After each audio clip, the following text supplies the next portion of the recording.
Hi there. Hey, welcome to Talking Hypnosis, taking your questions and answers live on the air today with, I'm on Facebook Live and I'm also broadcasting on YouTube. So please, so if it looks a little strange, I'm looking in a couple different places right now. I don't have the, I got to get a camera set up for that, special camera. Anyway, so I just wanted to join everybody each week. I get a lot of questions about hypnosis, and I want to start. I want to have a forum to be able to answer those, and also give you an opportunity to learn a little bit about hypnosis. I'm also going to be talking about hypnotherapy, comedy stage hypnosis. I'm also going to be talking questions about personal development, motivation, all those kind of things. So, thanks a lot for tuning in. I do have some great questions today. Today we're going to be talking. So, number one, we're going to be answering a question that came from YouTube actually, and the question was. Why wasn't I hypnotized? Can I not be hypnotized? I went to a hypnotist. We're also going to be talking about a couple of other things. I do want you to know I'm Jim Kellner. I'm a comedy stage hypnotist. I'm a hypnotherapist and a speaker. And so I've been doing this for a little while, and it's time to answer those questions. So I got a question on YouTube. It was actually a question about my TEDx talk. And you can check that out at jimkellner.link. /TEDx. All right, so the question was, well, basically, I can't be hypnotized, or why wasn't I hypnotized? And so people will oftentimes say that to me. I'll meet someone at a party or at a networking event, and they'll say, I tried hypnosis once and it didn't work. And maybe they follow up with, how come? Why not? And that's a really difficult question to answer. The toughest, though, is when they kind of PM me. If I'm in person, of course, I can follow up. But so one of the things that to think about, one of the things that I like to invite people to do is I ask them, well, how do you know you weren't hypnotized? And what they'll oftentimes say, well, I didn't feel hypnotized. Here's the thing. So for the most part, people don't feel hypnotized, and I'll tell you why. Because most people have different ideas about what hypnosis feels like. So, for instance, if you say, I didn't feel hypnotized, I might say, well, what does hypnosis feel like? And you'll say, I don't know, but that wasn't it. And so really, the thing with hypnosis is, for a lot of people, it just feels like you're relaxed. For a lot of other people, they will feel like they kind of zoned in and zoned out of the experience, kind of a little bit of daydreaming. And for some people, boom, they're just out completely. They don't really remember anything about it. So if you're one of those people that just sort of, you were just sort of maybe relaxed, you heard somebody talking. Some people think that they, here's a great example. I work with people a lot of times, and what they'll tell me is, you know what, Jim? Well, they used to tell me this, but now I try to address it beforehand. They'd say, Jim, I heard everything you said, so I don't think I was hypnotized. And then other people will say, I didn't hear a word you said, and so I don't think I was hypnotized. You see what I'm saying? So both sets of people don't think they're hypnotized. So the thing is with hypnosis, as I say, it doesn't really feel like anything special. It just feels like oftentimes relaxation, maybe zoning out, maybe some daydreaming type things, things like this. The other part of this is, and hey, thanks a lot for everybody who's watching. I appreciate it. Oh, sorry, lost you. The other part of this is when they say, I went to a hypnotist once and I wasn't hypnotized.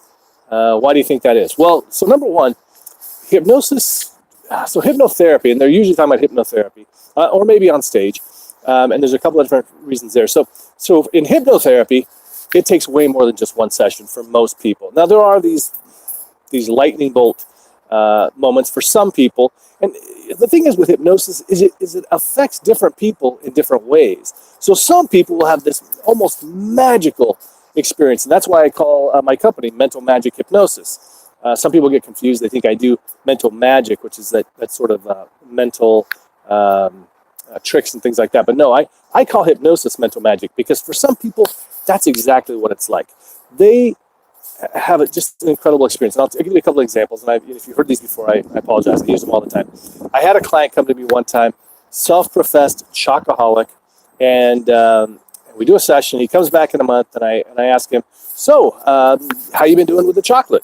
He says, oh, I forgot about it. Now, look, I've been using hypnosis for a long time. I never forget about chocolate. I had another client who hated exercise. And we do a session. She comes back and she says, Jim, my exercise bike talks to me now. It says, come ride me. Again, I've been doing hypnosis for a long time. I've never had exercise equipment talk to me. So, whatever. So anyway, those are the really remarkable cases. And so oftentimes people will think, well, if I did that experience, hypnosis didn't work. Not true. For most of us, I mean, really, and the vast majority of us, easily 80% of us that use hypnosis, the results, they come over time.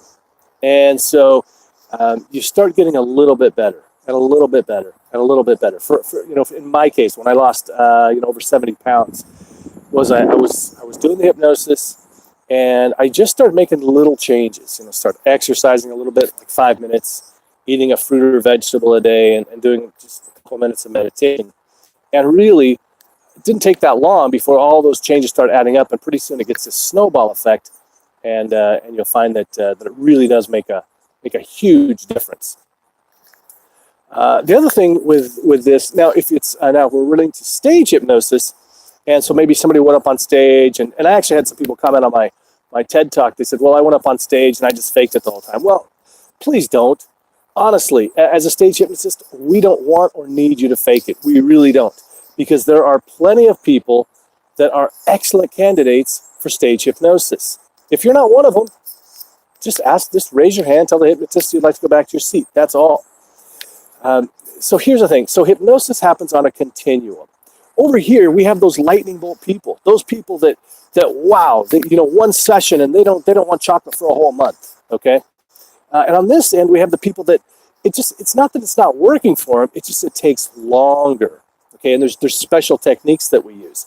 So so if you're one of those lightning bolt type people, you're an excellent candidate for the stage hypnosis. And it just depends on your personality type and actually the structure of your brain, without going into too much detail, and your willingness to participate.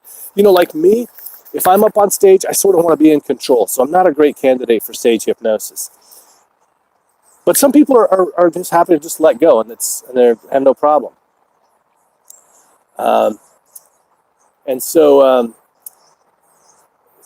Sorry, I got some comments coming in. Yes, go get some chocolate. I'm hypnotizing people that want chocolate. Sorry. So it happens on a continuum. So if you're not one of those people that can't really experience stage hypnosis, doesn't mean you can't be hypnotized. It just means in that particular moment, at that particular time, you aren't able to. And that's really with all hypnosis, And the other thing is too. So I had some people that commented on my YouTube, my TEDx talk, that we do a little test where you imagine your hands can't come apart. And so they go, well, my hands came apart, so I can't be hypnotized. No, that's not what that means. I was just testing to see who those lightning bolt people were. That's what I needed on stage, because I only had 18 minutes total. And I had to do the demonstration in, I think I did about 7 or 8 minutes. So I don't have time to spend doing a longer induction, which is a part of getting people into hypnosis. What I needed to do is get people that would react really quickly, those lightning bolt people. So you're not a lightning bolt person. No problem. You can still experience hypnotherapy. And here's the cool thing too, is the more often you use hypnosis, the better at it you get, just like driving or anything else. And so you may start off not being a great candidate for it, but you find later on, after you've done some hypnotherapy, that you actually could be a good candidate for it. The other part of this is, so when people say, I wasn't hypnotized, or, how come I wasn't hypnotized? Listen, a lot of this has to do with the hypnotist, whether it's a hypnotherapist or stage hypnotist. You may not have had a really good connection with the person. Frankly, maybe they're not qualified. I got to tell you, the regulations, at least here in the United States and really Canada and a lot of places, there's not a whole lot of regulations for it. So you could be having someone that's, I don't know, maybe they're just not a great candidate. Hey, everybody's saying hello and everything. I'm just going to say hello to everybody all at once. I appreciate you watching. So the other part is, where was I at? Sorry, I get I get thrown off with the comments, but please do. Oh, and please, if you're listening right now, please, give me a wow reaction or a love reaction or something, or share it. What the heck, share it. Okay, here's the other part. Listen, if you're going to a hypnotherapist, or maybe even listen to a hypnosis recording, what you gotta find out is, are they actually trained, experienced, and are they good?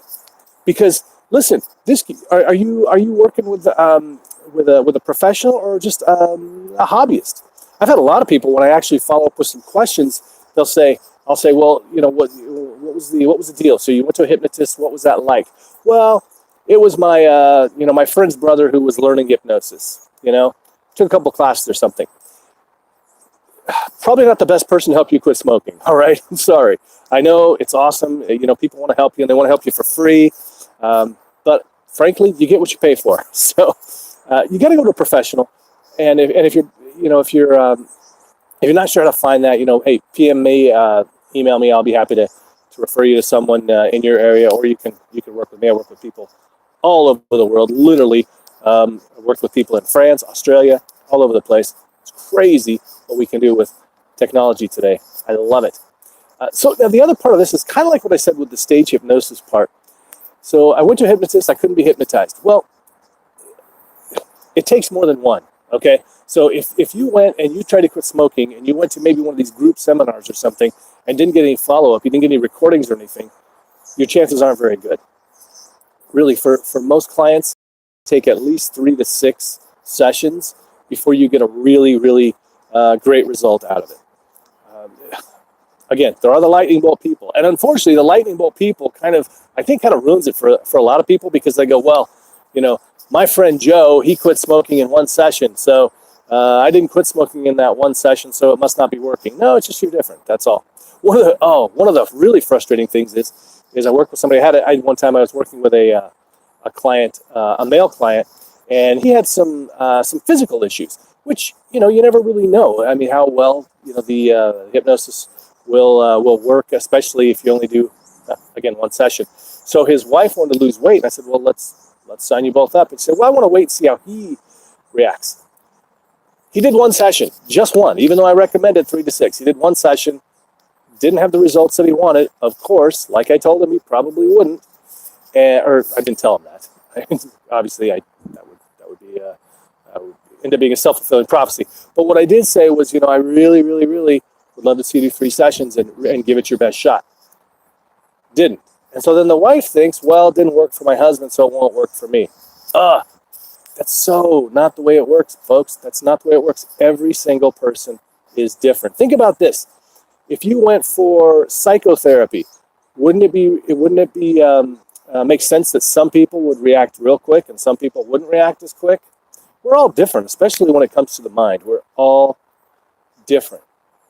All right, so if you have trouble with hypnosis, the other part was the guy said, well, I have a very active mind. And believe me, I'm catching all the comments. So I'm just, if you have questions, please do comment below. I'm trying not to take out a lot of time to say hello, because I don't want to waste the other people's time with it. But hey, hello to everybody who's watching. Please, again, give it a wow reaction, give it a love reaction, share it, all that fun stuff. I really appreciate it. I'd love to answer your questions. Do you have questions? Please hit me up. So I'm just about to wrap up this question, because I got one final part of this. The other part is, when we talk about people that, some people respond really quickly, some people don't respond quite as quickly. And what I like to tell people is, some people, hypnosis works for everybody. And when I say everybody, I really do mean 99% of the people. It's just some people, that's all. Just like working out, you know what? You can go to the gym, and some people get really quick results, and some people it takes them longer. That's the way it goes. And that's physical. Mental stuff is even more challenging. So this person also followed up with, well, I have a really active mind, so it really makes it difficult for me to experience hypnosis. Well, here's the thing. Yeah, and I got to tell you, I'm pretty frustrated by this one personally, because I don't know why, but for some reason, a lot of hypnotists have not been trained in how to deal with this. When you're working with someone, because I've worked with a lot of people that say, well, I couldn't be hypnotized. And so Oh, we got a great question here. How many hours are involved in becoming a hypnotherapist? Fantastic question. I'm going to come back to that in just a moment. So the issue is, if you have a really active mind, it just takes some specialized techniques. So when I work with people, there's like a traditional kind of hypnosis that it's a variation of a progressive muscle relaxation. And that works for a lot of people. It really does. The vast majority of people that come to me, that works fine. But as I'm talking to people, I kind of get an idea about what their personality type is. If you're really analytical, if you have a really active mind, ADHD, that kind of thing, you need something special. You need a special type of induction. It's going to take you a little bit longer probably to go into hypnosis. I used to actually tell analytical people that the results were going to probably take a little bit longer, which again is not a good idea. We shouldn't set people up for failure like that. But I want them to be realistic, because I don't want somebody to think I'm going to be cured in 1 or 2 sessions when it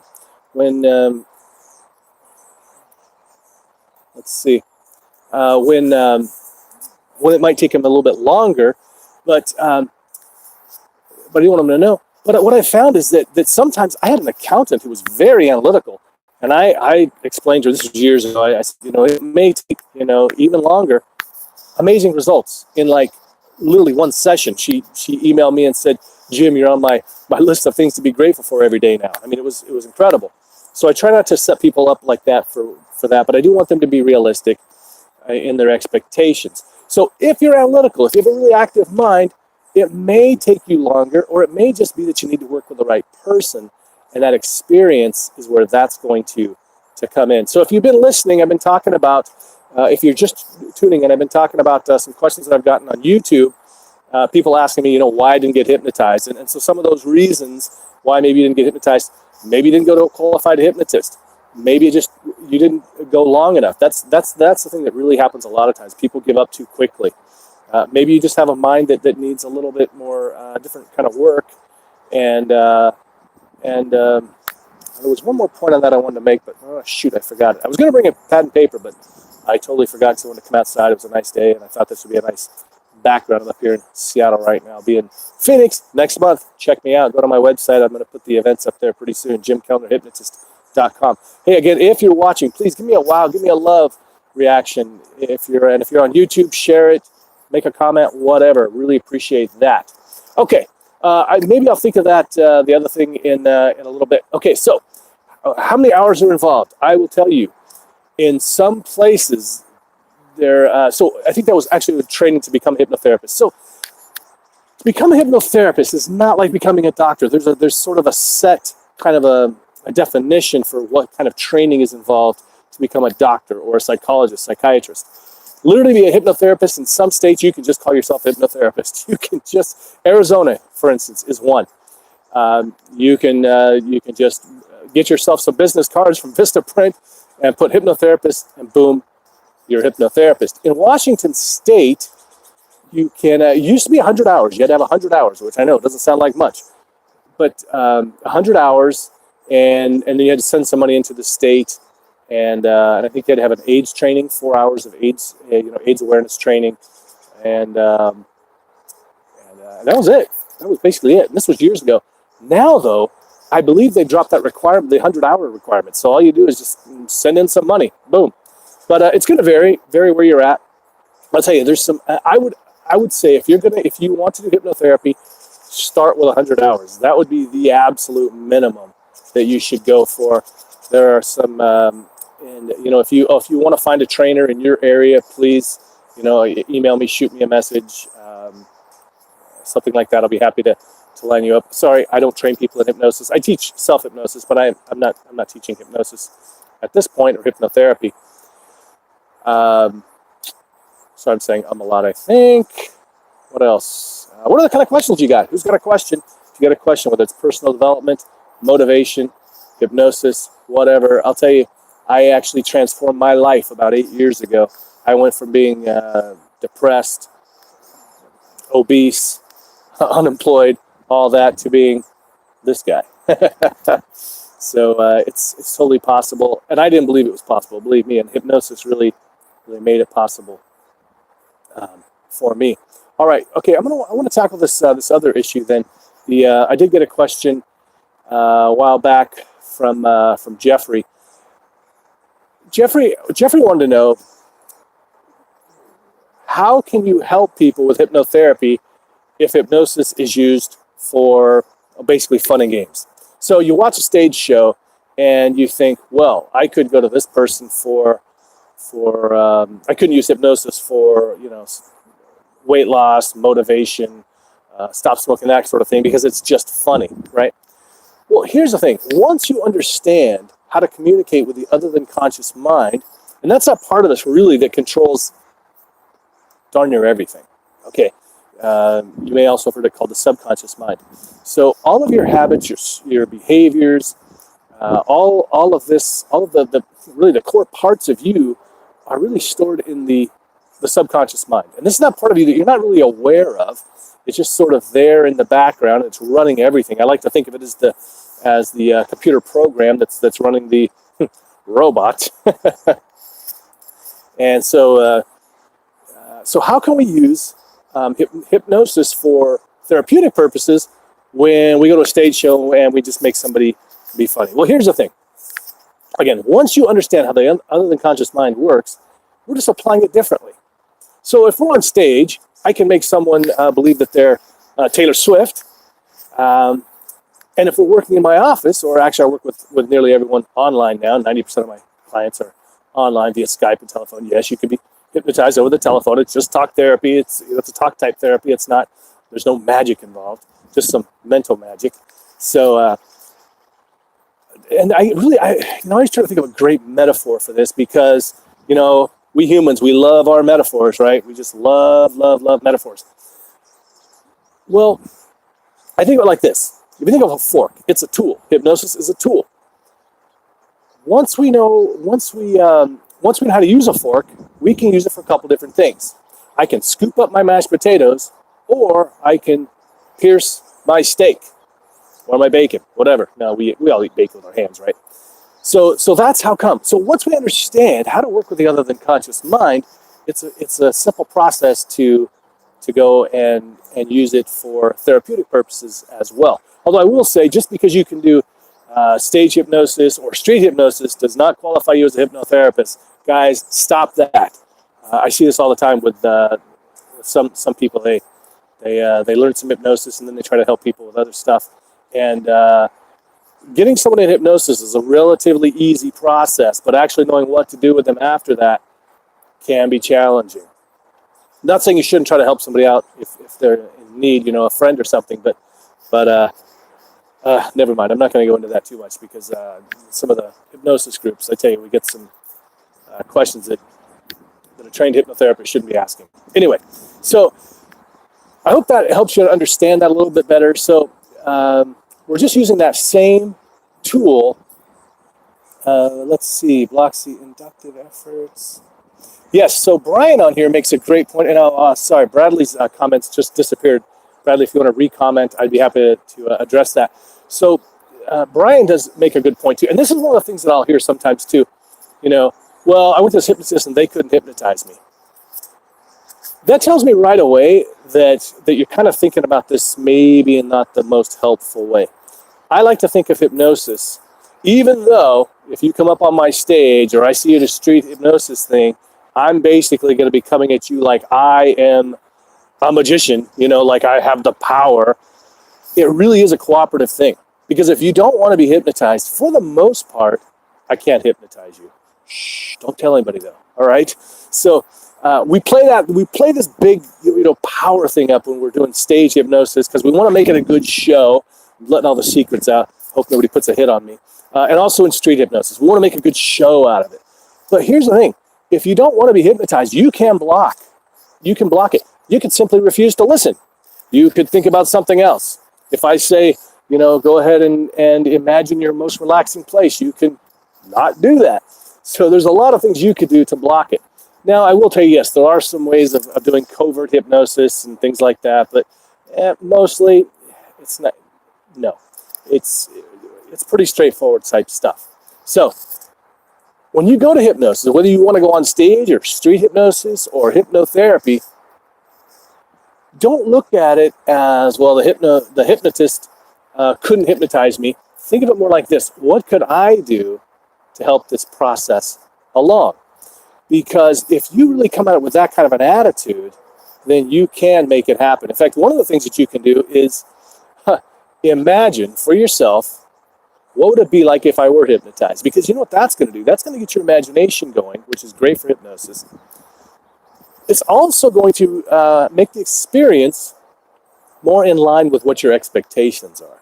Because if you've never experienced hypnosis, especially if you've never experienced hypnosis, you got some expectations about it, okay? And you're kind of thinking, well, whatever it is, whatever you think it is. So if you imagine what it would be like to hypnotize, the experience will align with your expectations. You're probably going to have a much easier time going into hypnosis. You're going to have a much better response to the hypnosis. All right. So I think I've covered all of that. Was there? I can't think of the other of any other questions that came up. So I'm going to just hang out here and look at the screen. No, I'm kidding. One little thing.